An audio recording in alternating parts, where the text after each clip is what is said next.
I welcome Danny Donohue, President of CSEA statewide New York. Danny, welcome to Western New York. Oh, I'm glad you have me here. Well, we came out to sit down and talk to you about what you're doing today with individual CSEA members, but there's a number of things that have transpired, unfortunately, over the past several days with Governor David Paterson's successful move to have 100,000 state workers furloughed 1 day a week. Can you bring us up to date right now where things stand, what CSEA will be doing, as well as the other state unions working in concert over the next several days? Well, actually, we've already done it. We've already filed suit against the governor, naming the governor as the chief plaintiff for the furloughs that he's talking about. We recognize that we believe the furloughs are illegal. There's a violation of our contracts with the state. We also understand that most of the legislators believe we're right. Our biggest problem with the governor is that the governor himself seems to be ignoring the fact that when he says to us, I'm putting you all on furlough, that means less services are going to be available to the taxpayers of the state of New York. His persona seems to be to go on talk shows and talk about how the public employees are causing this. The public employee unions are not willing to cooperate. In the last 18 months in this state, over $2 billion has been cut out of public operations in this state. And the governor ignores that fact. We have, over the last 2 years, given the governor, along with our counterparts in the other union, a number of different proposals to generate savings for the state. Not money to the union, savings to the state of New York and the taxpayers, which we are as well. Right now, the governor talks about cutting or furloughing our workforce, taking those people who are on the state payroll off the payroll for at least 1 day every pay period. Well, the problem with that is while he does that, he contracts out work that public employees should be doing to a workforce that is the secret or shadow society he has. $62 million was spent on that workforce in the last year and a half. That workforce are Kelly girls and other people who are part-time workers, part-time for 5 or 6 years at a time. That's not a part-time workforce. All you're doing is supplementing the public employee workforce with this workforce that you have, that you pay in some cases less money, that you don't pay benefits for, that are not being, in some cases, not even members of the communities they live in. Can that work be done by state workers? Absolutely. Those are all jobs that were originally state workers' jobs that when the state was talking about cutting back, they didn't cut back. All they did was they did a bait and switch operation. They said, look over here, we're cutting the state workforce, not watching what we did over here, which was increase the workforce for the state. Well, then let me ask you, why anyone in their right mind would spend $60 million on outside consultants when this work could be done by the state workforce? Because then they can honestly say we reduce government. There is this persona out there that government is the enemy. Government is the one we have to get rid of. Just 5 years ago, if you would have asked most people, what is a state pension or what's a state salary? Most people couldn't tell you, and most of them wouldn't care because the economic situation was such that people were doing well, and people didn't care about the state operation. They didn't care about the fact that we gave up salaries in the past to get benefits that now we're being condemned for. They forget the fact that their defined benefit contribution plans for their pensions are now going south, not because of what they did, but because the employers didn't do what they're supposed to, or because the economy went bad. So instead of trying to build up the economy for everybody, let's drag it down for everyone. Let's take away from the people who have been giving all along, which have been public employees, and providing services to the public. When a politician says to you that what I'm going to do is cut your taxes, everybody seems to applaud, including some of our own members, who I think get lost with this. What they forget to ask is what services are you going to cut? You can't cut your taxes without cutting services.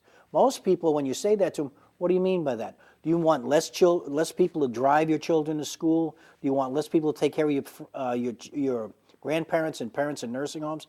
Do you want less people out there plowing roads in Western New York in January and February? Maybe in April and May it doesn't sound so tough, but come back here in January and February and say there'll be less public employees out there making the roads safe. We know that you can't cut those things. Instead of sitting down and working with us or negotiating with us, the governor seems to be on his own. The other proposal was a proposal that we now know in this state works in almost 20 different venues in this state, counties, towns, villages. We've been able to set up situations, which is our Canadian drug plan, which calls for an importation of Canadian drugs, which has saved the county of Schenectady just $7 million last year. The county saved $7 million. The county of Westchester saved millions of dollars for their retirees who are also on that program. When we gave it to the governor, his own people said he could save $700 million the first year. Now, I agree. I'm bad at math. And 700 million is not a billion. But a couple of 100 million here, a couple of 100 million there, we get close to it. The governor's answer to that was, well, that could be illegal. My nightmare with the governor is every proposal put out by CSEA and PEF and UUP and anybody else on this issue that's come from the unions have been uniformly rejected. They say, oh, no, it hasn't. But I find it interesting that all of our proposals can't be done, but yet we have to keep giving. If we would have given the governor what he wanted last year, which was a 3% raise then, which some of the people did wind up giving, or he took, then it would have been the 4% this year. Okay, so that would have been 7%. And he still would have needed us to take a lag or furloughs. This governor's not negotiating with us. When he walks into a room, he says, this is what I need, and I'm the governor.